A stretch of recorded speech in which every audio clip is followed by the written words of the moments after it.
Bienvenue dans le journal de Cannes de Télérama. 1, 2, 3. Bonjour à tous, bienvenue dans ce journal de Cannes. Aujourd'hui, on parle du film événement Once Upon a Time in Hollywood de Quentin Tarantino avec Brad Pitt et Leonardo DiCaprio. On aura ensuite un entretien croisé entre Isabelle Carré et Afia Hersi qui présentent toutes les deux des films dans les sections parallèles que sont l'Acide et la Semaine de la critique. Pierre Lescure nous racontera l'émotion de Vincent Lindon lorsqu'il reçut son prix d'interprétation. Et enfin, on parlera censure politique.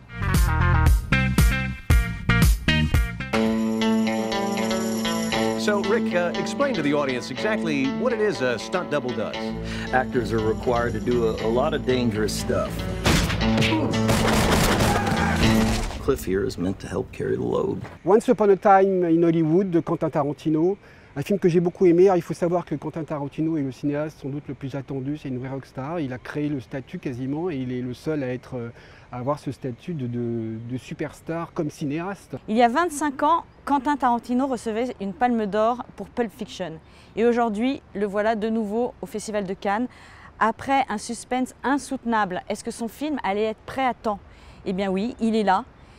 Et il faut dire, il a un style de malade, comme dirait Jean Dujardin. Le film est concentré sur trois personnages, en gros. Un acteur un peu sur le déclin qui est joué par DiCaprio, sa doublure, jouée par Brad Pitt, qui est plus qu'une doublure, qui est un peu un homme à tout faire, sa nounou, son chauffeur. Et le troisième personnage, c'est un personnage qui, lui, a réellement qui existait, qui est Sharon Tate.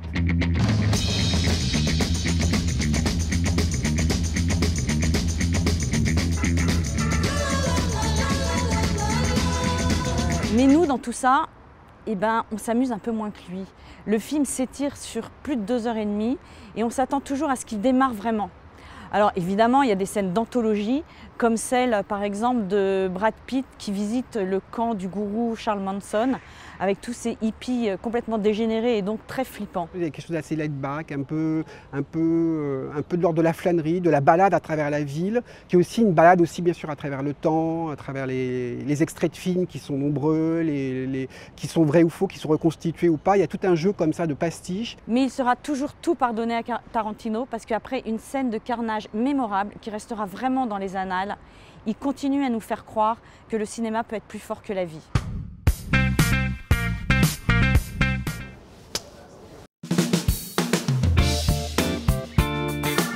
Titanic, enfin enfant, ado, ouais, Titanic, ouais, magnifique. Et que je pourrais revoir et revoir et revoir. Mary Poppins, parce qu'elle peut voler et moi j'ai cru que je pouvais voler aussi, donc à 3 ans et demi j'ai sauté par la fenêtre et je me suis cassé la jambe, donc Mary Poppins m'a vengée. Brrr, comme ça pour détendre les lèvres. Je dois dire que c'est un truc que m'a été donné par Jean Carmet. Là on a l'impression que j'ai 102 ans, mais voilà, quand j'ai commencé, j'avais 17 ans et Jean Carmet faisait tout le temps ça. Et après, il rotait, mais moi, je ne le fais pas, ça, par contre. On va prendre du poids pour la graine de mulet. En même temps, c'est pas fou parce que pour moi, quand il me l'a demandé, quand il m'a demandé de grossir, voilà, ça faisait partie du travail, quoi. Mais c'est vrai qu'avec le recul, je me dis, mais quand même, t'as pris 15 kilos pour un rôle. Benoît Poelvoorde. Vous avez vu, je réfléchis pas longtemps. Hein. Benoît Poelvoorde et alors quand même Jean-Pierre Bacri aussi, si on peut les mettre à égalité. Tous les deux sont des acteurs qui sont jamais convenus, conventionnels. Et on est toujours surpris en fait par ce qu'ils proposent. Et du coup, quand on joue, on a juste une chose à faire, c'est à les écouter et à renvoyer la balle. Alors c'est tous les films et toutes les scènes en fait, c'est d'où ma difficulté à aller voir les films dans lesquels je tourne. La graine et le mulet, même si ça aboutit, pourquoi? Parce que moi, on m'avait demandé mes passions, j'avais dit danse orientale, mais moi je savais pas qu'il y avait de la danse dans le film. Donc je me suis dit bon c'est bon, t'es voilà, typé, ça va passer danse orientale. Et là, ils m'ont demandé de danser, c'était atroce, quoi. Je me suis enfoncée dans le mensonge et j'étais vraiment à 2 doigts de partir en courant. Peter Greenaway, il fallait lire un texte en anglais. Et comme vous le savez, j'ai une carrière internationale quand même assez impressionnante grâce à cet anglais digne d'un enfant de 5 ans. Donc lire devant Peter Greenaway, qui est quand même l'homme le plus froid que j'ai jamais rencontré sur la planète, lire avec mon anglais pourri un texte que je découvrais et tout ça devant lui. Là aussi, j'ai failli arrêter ce métier en sortant.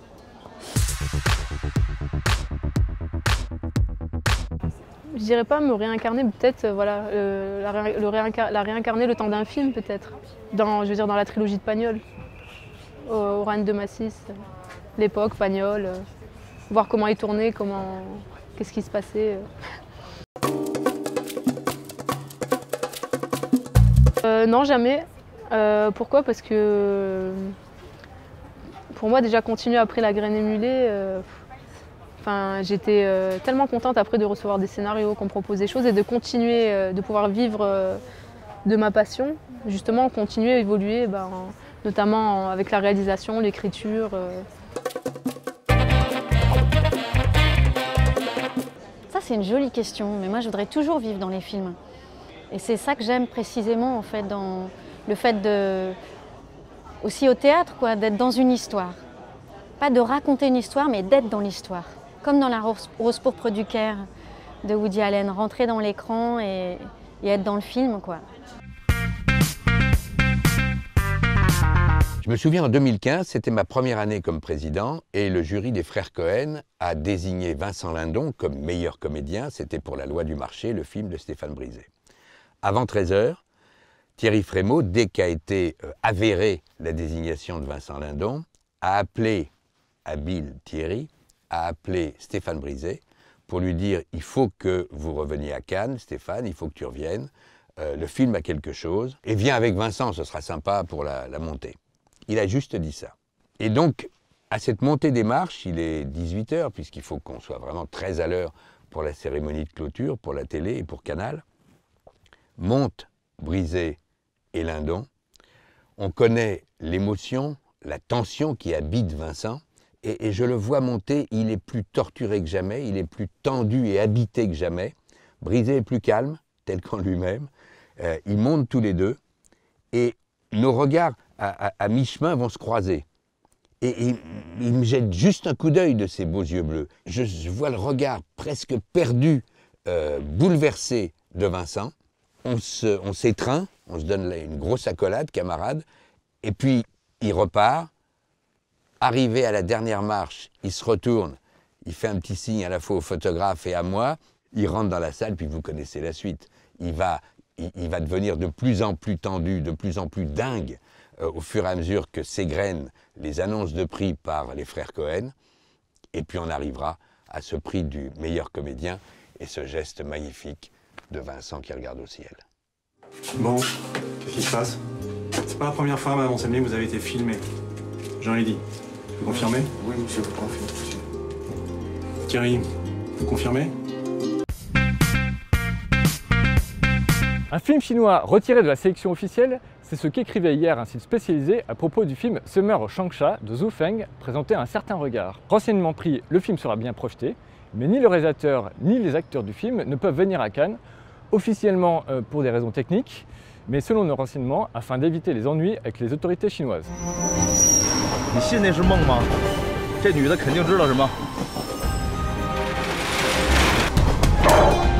n'est pas la première fois que des réalisateurs sont ainsi victimes de censure de la part des autorités politiques de leur pays. En 2010, l'Iranien Jafar Panahi n'avait pu venir sur la croisette alors qu'il devait faire partie du jury de la compétition. Symboliquement, une chaise vide avait été laissée pour lui lors de la cérémonie d'ouverture. L'année suivante, ni lui ni son compatriote Mohamed Rasoulov n'avaient encore pu venir alors que leurs films étaient pourtant tous deux sélectionnés.